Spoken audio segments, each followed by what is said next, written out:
कोई कह रहा है कि देखिए ये जो है बच्चों को बरगला रहा है, 10-10 हज़ार 12 हज़ार की नौकरी जो है बिहार से बाहर देगा, पलायन रोकने की बात कहता था, पलायन नहीं रुकेगा। लेकिन जो आप हमारे दर्शक हैं, आप कलेजा पर हाथ रख के कहिए कि जब प्रशांत किशोर बोला कि हम 10,000 युवाओं को, बच्चों को, जो घर में पढ़ा लिखा बेरोजगार बैठा है उसको हम जगह लगा देंगे, तो कौन सा खराब काम कह दिया? कहिए तो कलेजा पे हाथ रख के कि बात गलत है। अगर गलत है तो भाजपा वाला कह दे कि भाई ये काम गलत है, न करे प्रशांत किशोर। अब भाजपा के कोनो नेता विधायक में इतना दम है कि 5 गो आदमी को कहे कि लाओ CV बायोडाटा हमारा ऑफिस में आओ, हम नौकरी दिलवा देते हैं। तो चलिए दोस्तों, नमस्कार, मेरा नाम शिवशंकर सिंह है और आप देखना शुरू कर चुके हैं ग्राउंड जीरो पूर्णिया। 3 अगस्त 2026 को बांकीपुर उप विधानसभा का चुनाव था। खूब हंगामा हुआ, आप लोग देखबे किए, खूब हंगामा हुआ। भाजपा पूरा जो है जोर शोर लगा के जो है वहाँ पे प्रचार प्रसार किया, लेकिन जीत हासिल हुआ किसको? जनसुराज के जो संस्थापक है, सूत्रधार प्रशांत किशोर पांडे जी को। पांडे इसलिए कह दिए कि पांडे का चर्चा खूब हुआ बिहार में पिछला विधानसभा चुनाव में। तो अब जो है जीतने के बाद जो है लगभग 19,324 वोट से वो जीते हैं लगभग। तो जीतने के बाद बीजेपी के गढ़ जो है, बीजेपी का पूरा सिस्टम जो है हिला हुआ है। अब एक से एक एलिगेशन लगा रहा है उसके ऊपर, कह रहा है भैया चुनाव जीतने के बाद देखिए प्रशांत जी जो है अपना विधानसभा से गायब हो गए, कहाँ चले गए। अरे तो कोई आदमी कहीं जीतता है तो जाता है ना बाप माए बहन भैया का प्रणाम पाती करने, आशीर्वाद लेने। वो भी गए होंगे अपने पिताजी का आशीर्वाद लेने के लिए, फिर मंदिर में गए होंगे महादेव को पूजने के लिए, सावन का महीना चल रहा है। फिर लौट उठ के वो आए और 3-4-5 दिन के बाद जो है प्रेस कॉन्फ्रेंस किए और खुल के बताए कि आप लोग जो कह रहे थे कि प्रशांत किशोर जीतने के बाद कहाँ गया है, तो हम कहीं नहीं गए थे, हम आप ही का काम करने गए थे। तो कौन सा काम करने गए थे? तो हो सकता है कि देश दुनिया में जितना भी उनके जान पहचान के बड़े बिजनेसमैन, डॉक्टर, ब्यूरोक्रेट या जो भी उनके संपर्क में होगा उससे वो बात किए होंगे कि देखिए हम जो है बांकीपुर विधानसभा से उपचुनाव जीते हैं, विधायक हो गए हैं, जिम्मेवारी है यहाँ के बच्चों की शिक्षा का, रोजगार का, नौकरी का, तो आप हमको मदद कीजिए।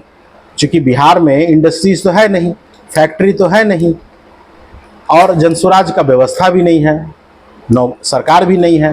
तो वो बेचारा अपने दम पर जितना हो सके नौकरी दिलाने का कोशिश करेंगे। तो बाहर ना लोग जाएगा, बम्बई, बेंगलोर, गोवा, हैदराबाद, जहाँ जाना हो, जहाँ पर व्यवस्था है। अब कुछ लोग हैं जो भाजपा का IT सेल संभालते हैं, अब उस पर मीम्स बनने लगा कि देखिए देखिए ये जो प्रशांत किशोर है ये जो है कंसल्टेंसी खोला है, यहाँ से बच्चों को जो है बाहर कंपनी में भेजेगा, वहाँ से कमीशन खाएगा। कोई कह रहा है कि देखिए ये जो है बच्चों को बरगला रहा है, 10-10 हज़ार 12 हज़ार की नौकरी जो है बिहार से बाहर देगा, पलायन रोकने की बात कहता था, पलायन नहीं रुकेगा। लेकिन जो आप हमारे दर्शक हैं, आप कलेजा पर हाथ रख के कहिए कि जब प्रशांत किशोर बोला कि हम 10,000 युवाओं को, बच्चों को, जो घर में पढ़ा लिखा बेरोजगार बैठा है उसको हम जगह लगा देंगे, तो कौन सा खराब काम कह दिया? कहिए तो कलेजा पे हाथ रख के कि बात गलत है। अगर गलत है तो भाजपा वाला कह दे कि भाई ये काम गलत है, न करे प्रशांत किशोर। अब भाजपा के कोनो नेता विधायक में इतना दम है कि 5 गो आदमी को कहे कि लाओ CV बायोडाटा हमारा ऑफिस में आओ, हम नौकरी दिलवा देते हैं। तो इतना बात जान लीजिए कि जो व्यक्ति अच्छा काम करना चाहेगा उसका आलोचना जरूर होता है।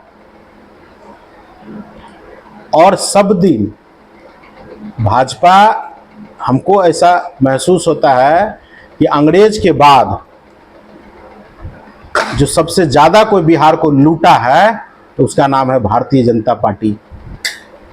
एगो अदना सा विधायक बेचारा जीत के आया है, आज जन्म नहीं लिया है, न कहता है जन्म लिया नहीं, छठी हुआ नहीं है, और कहता है कि रे बेटा तुम इंजीनियर डॉक्टर काहे नहीं बन गया।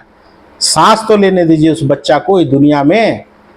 तो उसी तरह प्रशांत किशोर बेचारा जुम्मा 4 दिन न हुआ है विधायक बने हुए, एक लड़का उस पर वीडियो पोस्ट करता है कि हमारे घर के बगल में कचरा रखा हुआ है, बहुत महक रहा है, इसको जब आप उठवाइए ना तो जनसुराज का ऑफिस के सामने फेंकवा देंगे। काहे फेंकवा दीजिएगा भैया? जो 35 साल से आपका चुनाव जीत रहा था, जिसको आप वहाँ के विधायक बना के रखे थे, राष्ट्रीय अध्यक्ष बन गए नितिन नवीन जी, उसके घर पे जाके फेंक के आइए, तो वो काम नहीं होगा। लेकिन जो अच्छा काम कर रहा है उसको आप ट्रोल कीजिएगा। पहले उसको समय दीजिए, मौका दीजिए, वो क्या कर रहे हैं नहीं कर रहे हैं देखिए। लेकिन भैया एक बात है, वो आदमी है जिद्दी। अगर बोला है कि 10,000 युवा को हम कहीं ना कहीं रोजगार में देंगे, नौकरी देंगे प्राइवेट सेक्टर में, चूंकि सरकार तो है नहीं प्रशांत किशोर का जो सबको सरकारी वैकेंसी निकाल के भरवा देगा। लेकिन जिस हद तक वो काम कर रहा है करने दीजिए और उनका जो है आप समर्थन कीजिए एज ए नागरिक।